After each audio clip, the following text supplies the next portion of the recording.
The story is set in the year 2063, where Earth has undergone drastic changes due to pollution and human population explosion. The ice at the North Pole has melted, causing a significant rise in sea levels and leaving only 2 continents that haven't been submerged. The surviving humans are engaged in fierce warfare over these 2 continents in order to survive. Meanwhile, in the ocean between the 2 continents, there's a military outpost called the Sentinel, where 4 soldiers are stationed. They were supposed to be picked up 3 months prior, but it's been over 2 years since they've had any news about the war raging across the continents. As their stay exceeds the planned duration, their food supplies begin to dwindle, forcing them to fish despite the raging storms. When Commander Hendricks realizes a major threat is approaching their post, he orders Technician Baines to secure the generator, which is the heart of the Sentinel.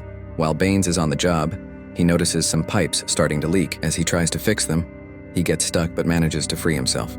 On the other hand, 2 soldiers, Sullivan and Cassidy, are trying to hold onto their fishing net, but strong waves hit them, causing them to lose all the fish they've caught.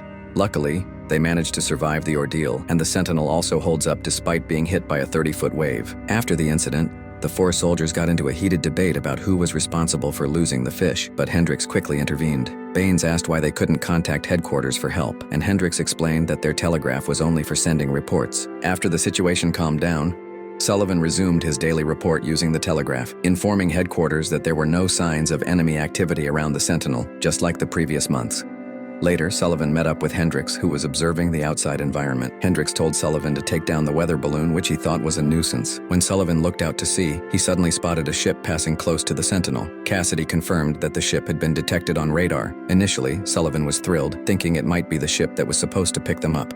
However, Hendricks ordered Baines to prepare the guns, as they didn't know if the ship was friendly or not. When attempts to contact the ship failed, Hendricks ordered Sullivan to investigate the ship directly using a skiff. Sullivan set off towards the ship to conduct a reconnaissance. Upon arriving near the ship, Sullivan was puzzled as no one responded to his calls. He decided to board the ship and found that everything was covered in dust, the radio wasn't working, and there were plenty of food supplies. Sullivan wondered what had actually happened, as it seemed that the entire crew had vanished, leaving their belongings behind. When Hendricks tried to contact Sullivan, Sullivan ignored the call because he was busy eating. Hendricks became worried and planned to attack the ship before it reached the Sentinel. However, when Hendricks asked Cassidy for the gun key, Cassidy hesitated and refused, prompting Hendricks to remind him of their protocol. Eventually, Cassidy handed over the key. After Hendricks successfully powered up the cannon, he tried to contact Sullivan again. Luckily, Sullivan answered, and Hendricks called off the attack, ordering Sullivan to bring the ship to the Sentinel. When Cassidy asked for the key back, Hendricks refused as punishment for Cassidy's earlier disobedience. Once Sullivan arrived at the Sentinel, Hendricks immediately inspected the ship's condition. Meanwhile, Sullivan and Cassidy, who were secretly in a relationship, openly showed their affection for each other. It turned out that this was the reason Cassidy had refused Hendricks' order, as he didn't want to lose Sullivan. They discussed how a ship could drift without a crew. Sullivan asked Hendricks to report the incident to headquarters, but Hendricks downplayed it as routine. Hearing this, Sullivan felt something was off when he saw Hendricks holding both keys. After taking a shower, Hendricks examined the navigation data on the empty ship and tried to match it with their maps to determine the ship's origin and fate. Meanwhile, Sullivan and Cassidy chatted in their quarters, where Sullivan mentioned that he had sent a message to headquarters about the ship's discovery without Hendricks' knowledge, and they would get a response the next day. The next day, Hendricks was surprised to see Sullivan, Cassidy, and Baines waiting by the telegraph. Unbeknownst to Hendricks, Baines mentioned the message Sullivan had sent earlier without his knowledge. Hearing this, Hendricks thought Sullivan's actions were foolish. Suddenly, the telegraph beeped, and a message from headquarters came in. Initially, they were all panicked by the message's content, but after decoding it, they realized it was the same message Sullivan had sent earlier. This indicated that none of their messages had ever reached headquarters, and the only messages they received were Sullivan's daily reports. That night, while Hendricks continued his investigation, Baines secretly entered the ship, seemingly planning something. When Sullivan asked why Baines had left his belongings behind, Baines replied that he just wanted to enjoy the fresh air. Shortly after, Sullivan and Baines had a drink together. Baines talked about his family waiting for him to come home, hoping his house was still standing. He also mentioned that he might be able to fix the ship they had found earlier, which sparked Sullivan's interest in escaping from the Sentinel. Sullivan tried to share his plan with Cassidy, hoping Cassidy would join him in escaping to the nearest land to build a new life. However, Cassidy didn't respond, worried that Hendricks wouldn't approve. The next day, Sullivan and Baines secretly worked on the ship's engine. After tinkering with it, they finally managed to get it running. However, when they went outside, Hendricks ordered them to dismantle the ship and use its materials to repair the Sentinel. If they refused, Hendricks threatened to use force. Cassidy tried to reason with Hendricks, while Sullivan and Baines planned to defy him, as they didn't want to stay there forever. Shortly after, Hendricks and Cassidy approached them, and Cassidy successfully persuaded Hendricks to change his plan. Hendricks decided that two of them would go to headquarters using the ship to deliver a report, while he and one of them would stay at the Sentinel. It turned out that Cassidy planned to stay with Hendricks, which hurt Sullivan's feelings because he didn't expect Cassidy to not want to leave with him. In their quarters, Sullivan tried to convince Cassidy to go with him, but Cassidy said she didn't love him, which made Sullivan leave feeling hurt.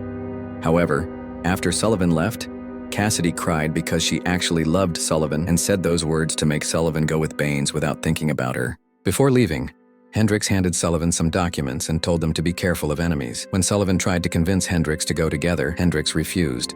As Hendricks continued his investigation, he realized that the ship had deliberately avoided the Sentinel, making him suspicious of Cassidy, but he eventually dismissed the feeling. The next day, they woke up to the sound of an alarm indicating an approaching ship. They quickly prepared the cannon to defend the Sentinel. Sullivan asked if they should check the ship first, but Hendricks refused and ordered them to fire. However, their shots missed, and when Cassidy realized it was their own ship, she planned to warn Sullivan and Baines. Unfortunately, she was too late, as Hendricks had already pointed his gun at her. Hendricks then ordered Baines to shoot the ship, but Baines refused, forcing Hendricks to shoot Baines's ear instead. After seeing this, Sullivan was forced to shoot the ship as well.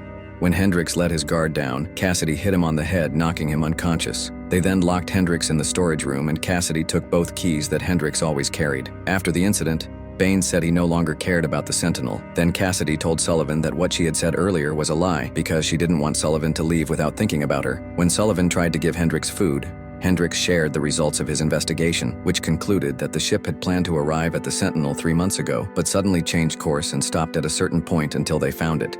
Hendricks suspected that one of them was a traitor and had deliberately given false information to the ship. However, Sullivan didn't believe Hendricks and left him. The next day, while Sullivan was looking for Baines, who was drunk from excessive drinking, suddenly attacked Cassidy and intended to finish her off. Luckily, Cassidy managed to stop Baines. Then Cassidy told Sullivan about it, but she didn't notice that Baines had taken both keys she was carrying, which made Baines plan to activate the generator and the self-destruct system. Sullivan and Cassidy tried to persuade Baines not to do it, and they successfully convinced him not to, as Baines had forgotten the last password needed to activate the generator. Baines then said he wanted to kill Hendricks, but Hendricks had already escaped. Sullivan checked and found that the window was open, and it seemed Hendricks had intentionally jumped into the sea. Sullivan was surprised to see Hendricks' documents, which revealed that Hendricks had been guarding the Sentinel for a long time because he had extended his contract himself. Sullivan was curious and tried to look at Hendricks' investigation results, which turned out to be true about the ship. This indicated that one of them was a traitor. Soon, they saw a pile of trash floating not far from their location. Cassidy planned to check it out to get some equipment and would be accompanied by Baines. Before leaving, Baines talked about his wife, who was pregnant when he was sent to the Sentinel. Baines still didn't know if his child was a boy or girl and apologized for his previous actions, and Sullivan forgave him. However, since Sullivan didn't fully trust him yet, Sullivan gave Cassidy Hendricks' gun as a precaution in case Baines planned to harm him.